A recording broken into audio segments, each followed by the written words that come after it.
व्यास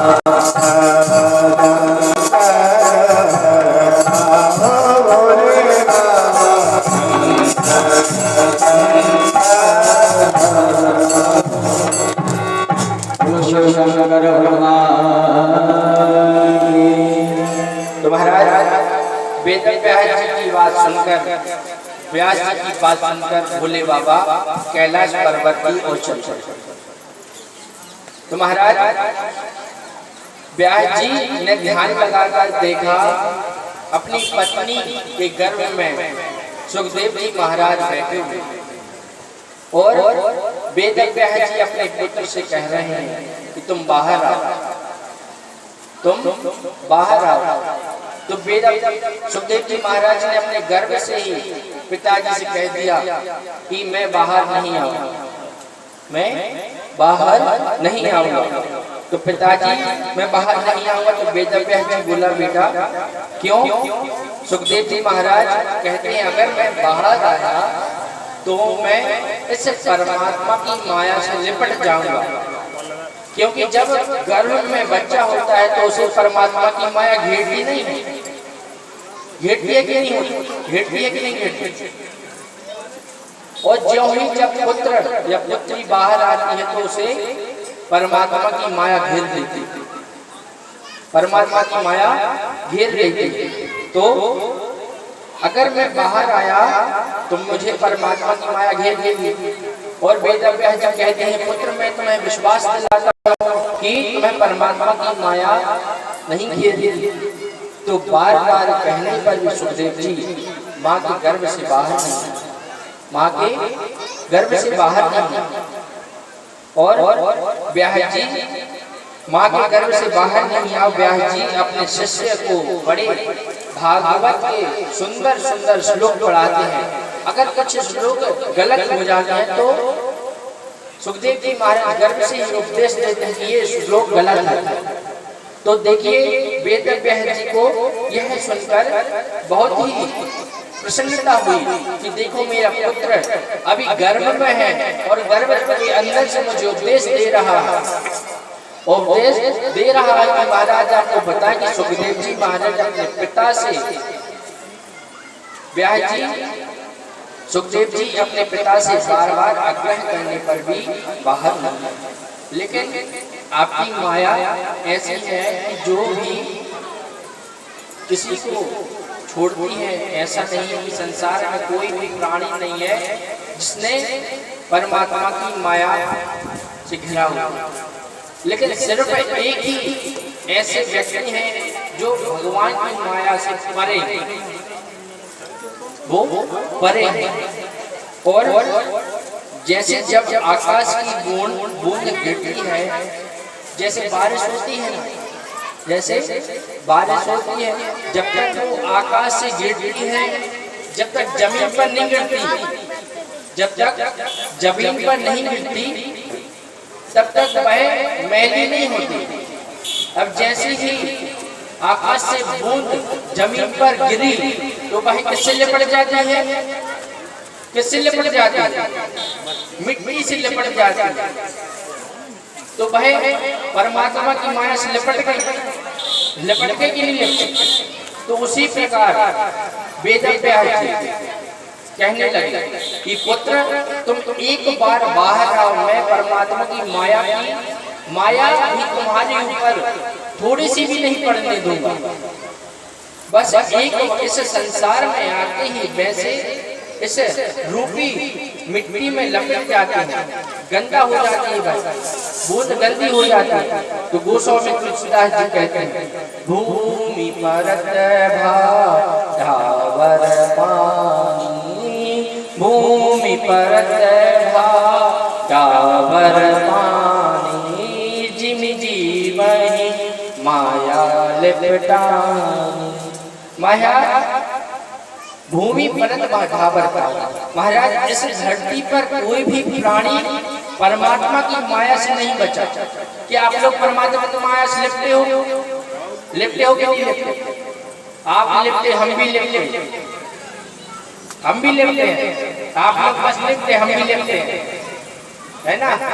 तो महाराज आपको बताएं, एक बात बताओ, यदि इस धरती पर कोई भी मानव परमात्मा की माया से नहीं बचा, अगर बचा है तो आचार्य सुखदेव जी, जो पिता के बार बार कहने पर भी बाहर आए, लेकिन ज्यों ही बाहर आए और जंगल और चल दिया, मुड़ल भी नहीं किया। जब उनका जन्म हुआ सीधे चलकर जंगल की ओर चल दिए, उन्हें कोई नहीं देखा। अगर वो पीछे देख ले तो माया से लिपट जाता, तुरंत ही लिपट जाता तत्काल।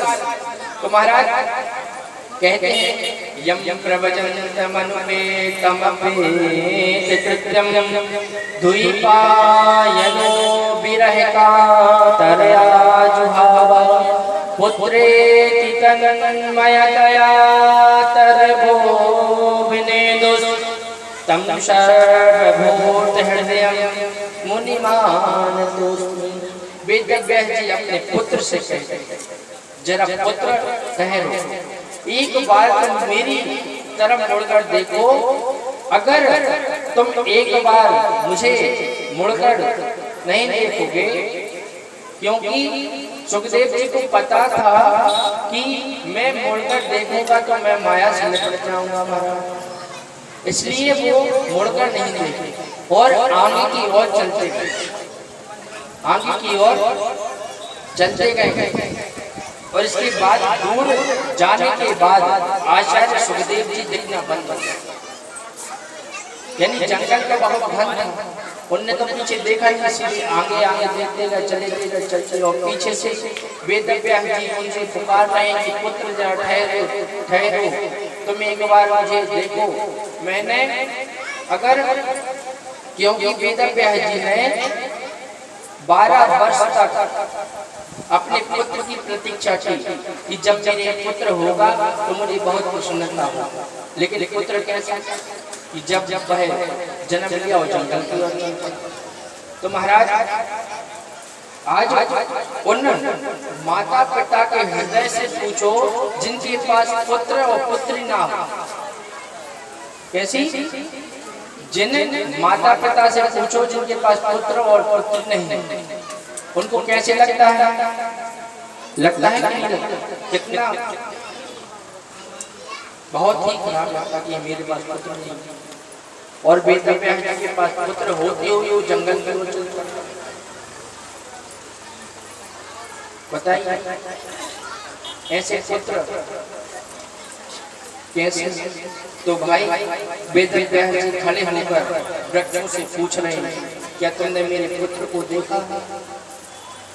तो वृक्ष ने कहा कि हमारे पत्ते रूपी न जाने कितने गर जाते हैं, पत्ते रूपी न जाने कितने गर जाते हैं, तुम एक पुत्र के उपलब्ध कर रहे, पुत्र को उपलब्ध कर रहे। तो महाराज वेदव्यास जी, आज वेदव्यास जी की हालत ऐसी हो गई है जैसे श्री रामचंद्र जी को 14 वर्ष का वनवास हुआ था। कितने वर्ष का?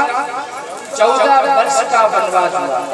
उसी प्रकार दशरथ जी को यही भी दुख हुआ था कि मेरा पुत्र वन की ओर जा रहा, पुत्र नहीं।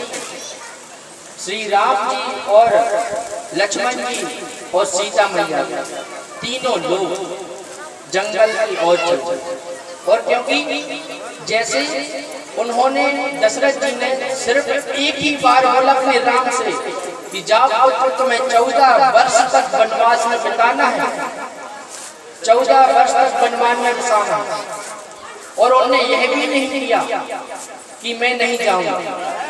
आजकल से बच्चे से बोलो कि तुम्हें दुकान जाना, हट नहीं जा रहा, बोला था कि नहीं? तो राम जी के जैसे अगर जैसे उन्होंने बोल दिया कि आपको 14 वर्ष वनवास में जाना, वनवास में जाना, तो वो चले गए। उन्होंने पीछे मुड़कर भी नहीं देखा कि हमारे पीछे क्या हो। राजपाट सब छोड़कर चले, क्योंकि उन्हें अयोध्या का राजा बना पिताजी को। लेकिन वह तो अपने पिताजी की बात सुनकर 14 वर्ष के लिए वनवास। तो महाराज आज वेदव्यास जी की हालत से रामचंद्र जी से जैसे है, उसी प्रकार जिस प्रकार वेदव्यास जी वृक्ष और तनाव तने लते पत्ते से पूछ रहे, क्या तुमने मेरे पुत्र को देखा है? क्या तुमने मेरे पुत्र को देखा है? तो उसी प्रकार जैसे सीता माता का हरण हो गया था, जब रावण सीता माता को हरण करके लंका ले गया था, उसी प्रकार जैसे वेदव्यास जी वृक्षों से पूछ रहे हैं कि तुमने मेरे पुत्र को देखा है, और उसी समय राम जी भी घने वृक्षों से पूछ रहे हैं, पशु पक्षियों से पूछ रहे हैं, क्या तुमने मेरी सीता को देखा है? तो महाराज गोस्वामी तुलसीदास जी कहते हैं, हे खगमृग हे मधुकर श्रेणी, हे खगमृग हे मधुकर श्रेणी,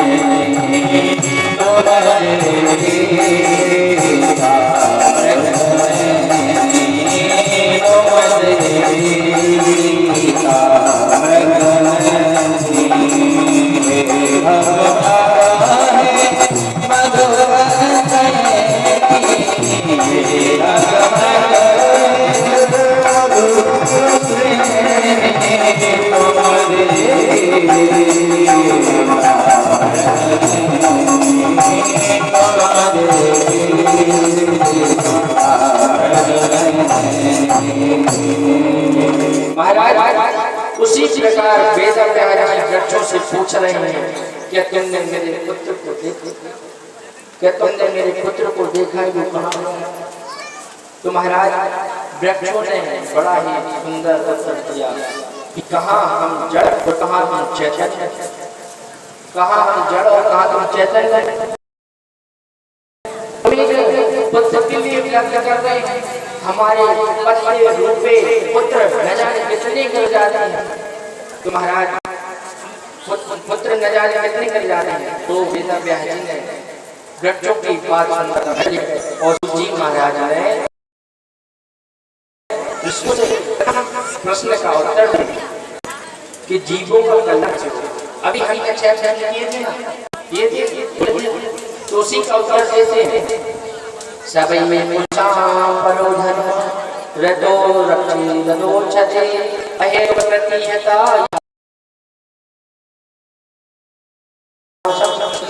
जितने भी साधन हैं आप सब एक ही घर में, सभी साधन का गुण है। श्री तुलसीदास जानते हैं साध सिद्ध नाम